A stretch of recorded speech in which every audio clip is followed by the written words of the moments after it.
Azolla పెంచేటప్పుడు మరీ ముఖ్యంగా మనకి ఎండ తగలకుండా ఉండాలి. కంప్లీట్ ఎండ తగలకుండా ఉండడం కాదు, ఒక 70 to 80% షేడ్ ఉండాలి, మిగతాది పార్షియల్గా ఉండాలి. 80% నీడలో ఉండాలి, ఎందుకంటే ఎండ తగిలితే అది మాడిపోతుంది, గ్రోత్ రాదు. కంప్లీట్ అది ఇది కాదు. 80% షేడ్లో ఉండాలి, నీడలో ఉండాలి, 10% ఎండ తగిలేటట్టుగా ఉండాలి. అట్లుంటేనే గ్రోత్ వస్తుంది. మీరు చూసిన దేశం కోసం మన రైతు అయితే ఈరోజు మనం వచ్చేసి చల్లంపల్లి విలేజ్, కడతాల్ మండలం, రంగారెడ్డి డిస్టిక్. అయితే సార్ వచ్చేసి మనకు చల్లా పవన్ గారు. ఏంటంటే సార్ ఇక్కడ మనకి ఏవైతే దేశీయ ఆవులు ఉన్నాయో దేశీయ ఆవుల గిరి ఆవులను పోషణ చేస్తుంటారు. అయితే వీటికి కావాల్సినటువంటి ఫోడర్ కోసం వీళ్ళైతే మనకి ఇక్కడ ఏంటంటే మనకు ఫీడు తయారు చేసుకోవడానికి, ఆర్గానిక్ ఫీడ్ తయారు చేసుకోవడానికి కొన్ని అయితే ఇక్కడ మనకు వాళ్ళు నిర్మించుకోవడం జరిగింది. అయితే ఇవి కూడా మనకి మహాత్మా గాంధీ జాతీయ గ్రామీణ ఉపాధి హామీ పథకంలో వీటిని నిర్మించుకోవడం జరిగింది. అయితే వీటిని ఏ విధంగా వాడుకుంటారు ప్రస్తుతం చూస్తే మనకి ఇవి డ్రై చేస్తున్నారు, ఎందుకంటే ప్రతి 6 monthsకి ఒకసారి వీటిని డ్రై చేసి మళ్ళీ వాడుకోవడం జరుగుతుందంట. పూర్తి వివరాలు మరి సార్ని అడిగి తెలుసుకునే ప్రయత్నం చేద్దాం. సార్ నమస్తే. నమస్తే అండి. సార్ ఒకసారి మీ పేరు? నా పేరు చల్లా పవన్ అండి. మాది చల్లంపల్లి గ్రామం, కడతాల్ మండలం, రంగారెడ్డి జిల్లా. సార్ అంటే మీరు ఎప్పటి నుంచి ఉన్నారు సార్ ఈ యొక్క ఆవులు మెయింటెనెన్స్లో? ఆవుల మెయింటెనెన్స్ 2011 నుంచి ఇస్తున్నారు. Okay sir. అంటే ఇప్పుడు ఈ యొక్క షెడ్ల నిర్మాణం అంటే ఈ యొక్క వీటిని నిర్మించుకోవాలని, అంటే వీటి ద్వారా మనం ఆవులకు కావాల్సినటువంటి ఫీడ్ అనేది ప్రొడక్ట్ మనం తయారు చేసుకోవాలంటే ఇవి ఎక్కడి నుంచి మీరు తెలుసుకున్నారు సార్? ఇవి నేను జనరల్గా మీరు ఇందాక అడిగినారు ఎప్పటి నుంచి చేస్తున్నారని ఆవులని. అవును సార్. కానీ నేను పుట్టి పెరిగింది మొత్తం ఇక్కడే, ఆవుల మీద అవగాహన ఉంది. కాకపోతే మా నాన్నగారు ఉన్నప్పుడు హెచ్ఎఫ్ ఆవుల మెయింటెనెన్స్ ఉండింది. సార్ నేను నా చదువులు అయిపోయిన తర్వాత బిజినెస్ పార్ట్ లోపల సిటీలో ఉండేవాడిని. మెడికల్ బిజినెస్ ఉండేది, వెల్ ఎస్టాబ్లిష్డ్. దాంట్లో ఉన్నప్పుడు బయట తిరగడం వల్ల, బయట ఫుడ్ తీసుకోవడం వల్ల నాకు లివర్ ఇన్ఫెక్షన్ వచ్చింది. సార్. ఆ లివర్ ఇన్ఫెక్షన్ ఏంటంటే నాన్ ఆల్కహాలిక్ ఫ్యాటీ లివర్ అంటారు దాన్ని. Okay sir. అంటే దాన్ని విషతుల్యమైన ఆహారం తీసుకోవడం వల్ల ఆ ఇన్ఫెక్షన్ వస్తుంది. Okay okay. సో అది నేను రైతు కుటుంబంలో పుట్టి నాకు వ్యవసాయం వచ్చి అన్నీ వచ్చి ఎందుకు ఉండడం అని చెప్పేసి ఆ బిజినెస్ అంతా ఆపేసుకొని కంప్లీట్గా దీనిపైన R&D చేశాను. ఏంటి మంచి ఆహారం ఏంటి అని చెప్పేసి R&D చేస్తూ చేస్తూ చేస్తూ అన్నిటికీ మూలం పాడి. ఓకే. పాడి ఉంటేనే పంట మంచిది రావాలంటే పాడి ఉండాలి. ఆ పాడి ఏముంటుందని మొత్తం రీసెర్చ్ చేస్తూ చేస్తూ దేశవాళీ ఆవులు మాత్రమే మనకి ఆరోగ్యాన్ని ఇస్తాయి. ఆ విధంగా చేస్తూ భారతదేశం మొత్తంలో 40కి పైగా రకాలు ఉన్నాయి, ఒక్కొక్క ఏరియాలో ఒక్కొక్క రకం దేశవాళీ. దాంట్లో మా మధ్యతరగతి రైతు ఎటువంటి ఇబ్బందులు లేకుండా, అంటే ఎక్కువ ఖర్చు లేకుండా, ఎక్కువ పోషణ భారం పడకుండా మెయింటైన్ చేసుకోగలిగే రకాలను ఎంచుకొని చేసిన దాంట్లో సాహివాల్, గిర్. Okay sir. అంటే మీ దగ్గర ఏ ఉన్నాయి సార్? 2 సాహివాల్ మేజర్ ఎక్కువ ఉన్నాయి, గిర్ కొంచెం ఉన్నాయి సార్. బట్ మేబీ ఇంకొక 1-2 years లోపల కంప్లీట్ సాహివాల్ బ్రీడే ఉంటుంది సార్. అంటే ఇప్పుడు వీటి నిర్మాణం చేసుకోవాలంటే మళ్ళీ మీరు ఎట్లా కన్సల్ట్ అవ్వరు, మీరు ఎట్లా తెలుసుకుంటారు? అంటే ఇవి అదే దాంట్లో పశు పోషణ లోపల నేను as a part of growth నుండి, లేకపోతే ప్రతిరోజు నేర్చుకోవాల్సిన పాఠాల దాని గురించి ఇక్కడికి వెళ్ళినప్పుడు ఇదేంటి కొత్త విషయాలు తెలుసుకోవడం, అట్లా R&Dలో పార్ట్గానే రాజేంద్ర యూనివర్సిటీకి వెళ్ళినప్పుడు అక్కడిక్కడ యూట్యూబ్లలో కొంతమంది రైతుల దగ్గర అజోలా గురించి తెలుసుకున్నాం, ప్రాక్టికల్గా చూసాము. దీంట్లో మల్టీపర్పస్ పనులు ఉన్నాయి దీంట్లో. ఇది పశువుల మేతగా కాకుండా వ్యవసాయంలో ఫస్ట్ నేను స్టార్ట్ చేశాను. ఓకే. వ్యవసాయం లోపల వరి చేనుల లోపల కలుపు రాకుండా ఉండడం కోసము మనం నారు పోసుకున్నప్పుడే ఆ నారుమడిలోనే కొంత ఒక సైడ్కు ఒక పిడిగడంత వేస్తే చాలు. ఓకే. ఆ తుకం పెరిగి నాటు వచ్చేటప్పటికి అది పెరిగి మొత్తం పొలం మొత్తం బాకిపోతుంది. దానివల్ల ఉపయోగం ఏంటంటే గాలిలో ఉన్న నత్రజనిని తీసుకొని ఆ మొక్కకు అందిస్తుంది, నైట్రోజన్ ఫిక్సేటెడ్. రెండోది ఏంటంటే మనకి ఏదైనా సరే నీటి లోపల పైన ఒక లేయర్ ఉన్నప్పుడు కింద ఎండ తగలకపోతే కలుపు అనేది రాదు. వరిచేను లోపల కలుపు రాకుండా కంట్రోల్ చేస్తుంది. యూరియాకి బదులుగా ప్రత్యామ్నాయంగా నైట్రోజన్ ఫిక్సేటర్ వాడతారు. ఓకే. దానికోసం అని చెప్పేసి ఫస్ట్ స్టార్ట్ చేశాను నేను. ఆవులు ఇవి పెట్టే కన్నా ముందు దానికోసం స్టార్ట్ చేసి ఇంకా లార్జ్ స్కేల్లో కావాలి కాబట్టి ఆవులకు కూడా అవసరం అని చెప్పేసి దీంట్లో పెంచాను. సో దీంట్లో పెంచేటప్పుడు ఉపాధి హామీ దాని లోపల స్కీమ్స్ ఉన్నాయి కాబట్టి దాంట్లో దీన్ని వాడుకున్నాం. ఎంత సైజు ఉంటాయి సార్? మనకు ఎంత సైజులో వాళ్ళు మెజర్మెంట్ ఇస్తారు? మనం వాళ్ళు ఇచ్చే సైజు 1.7 1.8 మీటర్స్ వెడల్పు ఉంటుంది. పొడవు వచ్చేసి 2.8 3 ఫీట్స్. ఒక్కొక్క పిట్ 1.7 మీటర్స్, 2 మీటర్స్ పొడవు, అట్లా 3. ఓకే. సో ఇప్పుడు మీకు దీంట్లో కలిపి అయితే ఇంకా నేను పార్టిషన్ చేయలేదు, కానీ అటు సైడ్ ఉన్నది మాత్రం అదే 1.7 అంటే దాదాపుగా ఒక 2 మీటర్లు అనుకోండి. 2 మీటర్ల వెడవు, 2 మీటర్ల పొడవులో అట్లా 3 ఒక దాంట్లో 3 పార్టిషన్లు ఉంటాయి మనకి. 3 సపరేట్ గా 3 సపరేట్ ఉంటాయా? చేయాలి. అట్లా చేయడం ఎందుకంటే నేను ఇది చేశాను, పార్టిషన్ చేయాలి. పార్టిషన్ ఏమవుతుందంటే మనకు తీసేటప్పుడు ఇట్లా ఒక మన చేయి ఎంత వరకు అవుతుందో అంతవరకు అజోలను తీయగలుగుతాం. తీయడం ఇబ్బంది కాకుండా ఉంటుంది ఈజీగా. అదేంటంటే చిన్న తరహా రైతుల కోసం అని చెప్పేసి ఆ డిజైన్ చేస్తారు, అదే కరెక్ట్.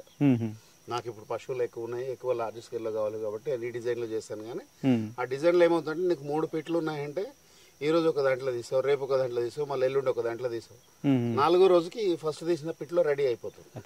ఓకే. అంటే అది రెడీ కావడానికి మనకు 3 days పడుతుందా సార్? నెక్స్ట్ డే వచ్చేస్తుంది. మనం తీసే క్వాంటిటీని బట్టి ఉంటుంది. కానీ ఆ 4-5 పశువులు ఉన్న వ్యక్తికి ఆ 3 పిట్లు తీసుకుంటే ఓ రోజు దాంట్లో తీస్తాడు, ఇంకో రోజు దాంట్లో, అట్లా 3 దానికి పోయిన తర్వాత 4వ రోజు దీనికి వచ్చేటప్పుడు దీంట్లో ఫుల్ వచ్చేస్తుంది. Okay sir. అంటే ఎంత స్పేస్ అవసరం ఉంటుంది సార్ మనకు ఒక పిట్ తీసుకోవడానికి? దీనికే దాదాపుగా 6 మీటర్ల పొడవు అంటే 18 ఫీట్లు, ఒక 20 ఫీట్లు తీసుకోవాలి. 20 ఫీట్లు బై 2 మీటర్లు అంటే ఒక 8 ఫీట్లు అనుకోండి. అంటే దానికి బయట సెట్ బ్యాక్ తిరగడం కోసం కూడా స్పేస్ ఉండాలి కదా. అవును. మరి లోతు ఎంత తీయాల్సి ఉంటుంది సార్? లోతు మనం కిందికి తవ్వాల్సిన అవసరం లేదు, పైన కట్టుకోవాల్సిన, లేదంటే ఒక 1/2 ఇంచ్ లోపల, 1/2 ఇంచ్ 1 ఇంచ్ మాక్సిమం కొంచెం చిన్న బేస్మెంట్ కి సపోర్ట్ ఉండడం కోసం తీయొచ్చు. అట్లా తీస్తే ఈజీ. లేదా ఒకవేళ కింద భూమి లూజ్ గా ఉంది అంటే మాత్రం తీయొచ్చు, కానీ తీయాల్సిన అవసరం లేదు. ఎందుకంటే వర్షాకాలం వర్షం వచ్చినప్పుడు పక్కన ఉన్న పొలం నీళ్ళు దీంట్లోకి వస్తాయి. అవును సార్. అంటే ఇప్పుడు దీంట్లో మీరు మట్టి కూడా వేసుకున్నారు. మనం ఎంత లోతు మట్టి పెట్టుకోవాలి, ఎలాంటిది తీసుకోవాలి సార్? కంప్లీట్ గా ఎర్రమట్టి ఉండాలి. ఎర్రమట్టి కానీ నల్ల మట్టి కానీ సారవంతమైంది, బంక జిగురు ఉండేటట్టుగా చూసుకోవాలి. ఒక 2 ఇంచుల మందం వేసుకోవాలి. దీంట్లో మట్టి పరుచుకోవాలి మనం. Okay sir. అంటే ఇట్లా మట్టి పరుచుకున్న తర్వాత మళ్ళీ ఎన్ని రోజులు అంటే దీన్ని మట్టిని తడపాలా, లేకపోతే వాటర్ పెట్టాలా, ఎట్లా చేయాలి? దీన్ని కంప్లీట్ ప్రాసెస్ ఎట్లా అంటే మనము ఫస్ట్ మట్టి తీసుకొని 2 ఇంచులు వేసుకొని డ్రై దాంట్లో వేసిన తర్వాత మనం ఇల్లు అలికేటప్పుడు సాన్పెట్లా చేస్తాము, అట్లా కొంచెం చిక్కగా పెండని, పచ్చి పెండని 1 లేదా 2 రోజుల పెండని సాన్పిలాగా చేసుకొని మట్టి పైన ఒక లేయర్ వేసుకోవాలి. ఓకే.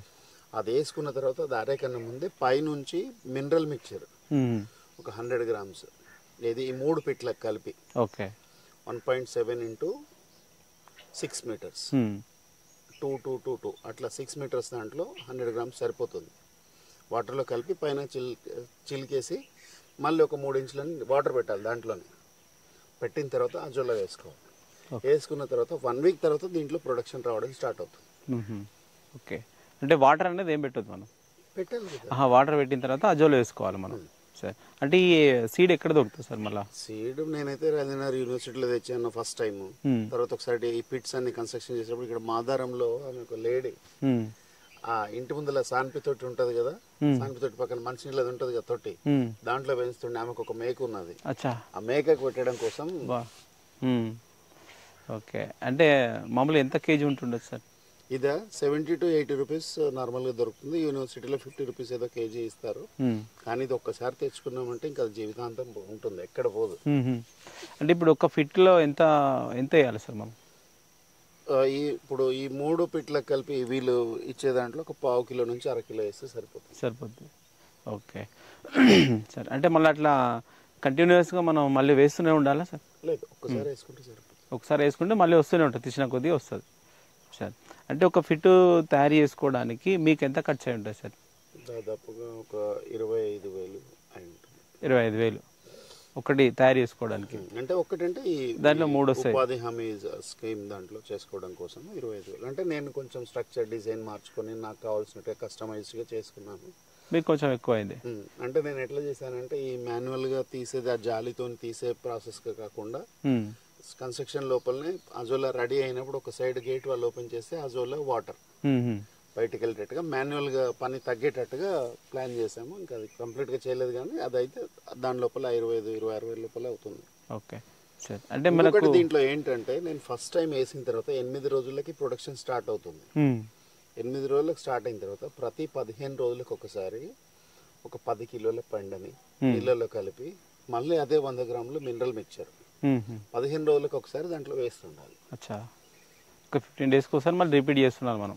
పైన చేస్తుండాలి ఆ నీళ్ళ లోపల సాన్పిల్లగా కలిపి పైన చిక్కగా వేసుకుండాలి. ఇప్పుడు 3 పిట్లు ఎందుకోసం ఒకటే రోజు తీయొద్దు అన్నారు కదా, ఈ రోజు తీసిన దాంట్ లోపల కొంచెం ఒక 2 కిలోలంత పెండ తీసుకొని 15 రోజులు అప్పుడు వేయాల్సినప్పుడు ఆ పెండ వేసినప్పుడు కొంచెం స్మెల్ ఉంటుంది. పశువులు ఆ రోజు అంత ఇష్టంగా తినకపోవచ్చు. అవును. సో అందుకని 80% దాంట్లో అజోలా ఖాళీ చేయాలి. ఓకే. ఖాళీ చేసి దాంట్లో ఆ పేడ మినరల్ మిక్చర్ వేసి అప్పటికి ఒక 3 days అవుతుంది మళ్ళీ, అప్పుడు కొంచెం స్మెల్ తగ్గుతుంది. ఓకే, ఇప్పుడు మరి తినడానికి ఈజీగా ఉంటుంది. ఇట్లా చేసుకుంటూ ప్రతి 6 నెలలకు ఒకసారి 3 నెలలకు ఒకసారి వాటర్ తీసేయాలి. 3 నెలలకు ఒకసారి కంప్లీట్ గా దాంట్లో ఉన్న నీళ్లు తీసేసి మళ్ళీ ఫ్రెష్ నీళ్ళు పెట్టుకోవాలి.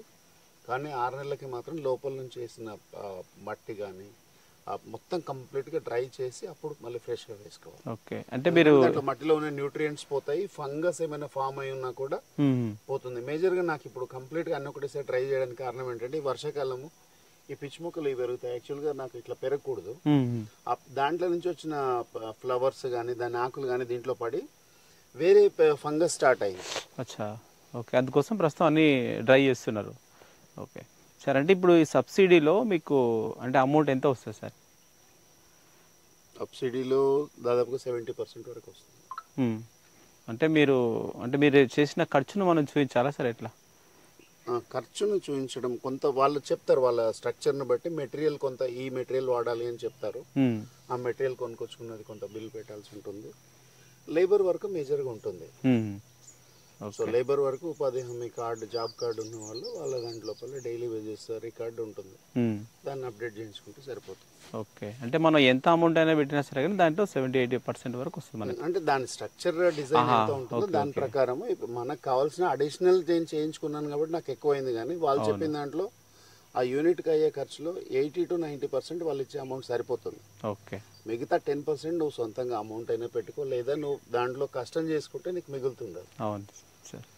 ఓకే సరే అండి, ఇప్పుడు ఈ ఏదైతే మనకి అజ్వాలా వస్తుందో దాన్ని మనకు ఒక్కసారి తీసినప్పుడు ఎంత క్వాంటిటీ వస్తుంది, ఎన్ని యానిమల్స్కు అడ్జస్ట్ అవుతుంది సార్? ఇప్పుడు ఈ ఉపాధి హామీ దాంట్లో వచ్చే యూనిట్ లోపల దాదాపుగా 4 లేదా 5 పశువులు ఉన్న వ్యక్తికి సరిపోతుంది. ఓకే, అంటే మనకు ఎంత క్వాంటిటీ రావచ్చు? యావరేజ్ ఒక 2 కేజీలు అండి. 2 కేజీలు మనం డైలీ 2 కేజీలు తీస్తే సరిపోతుంది. అంటే ఆ యూనిట్ సైజుని బట్టి. అది డైరెక్ట్ మనం యానిమల్స్కి ఎట్లా ఇవ్వచ్చు సార్? మనం దీంట్లో నుంచి తీసిన తర్వాత మనకు కొంచెం పేడ వాసన అవి ఉంటాయి కాబట్టి కొంచెం ఫ్రెష్ నీళ్ళలో కడిగి ఒక అరగంట సేపు ఆరబెట్టేసి దానాలో కలిపి ఇవ్వాలి.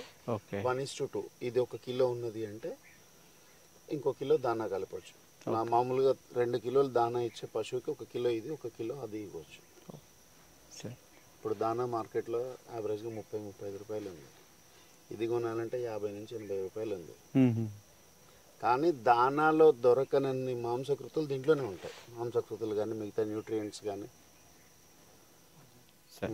ఇది చాలా ఇష్టంగా తింటాయి. పశువులు ఒకటే కాదు, కోళ్ళు కూడా.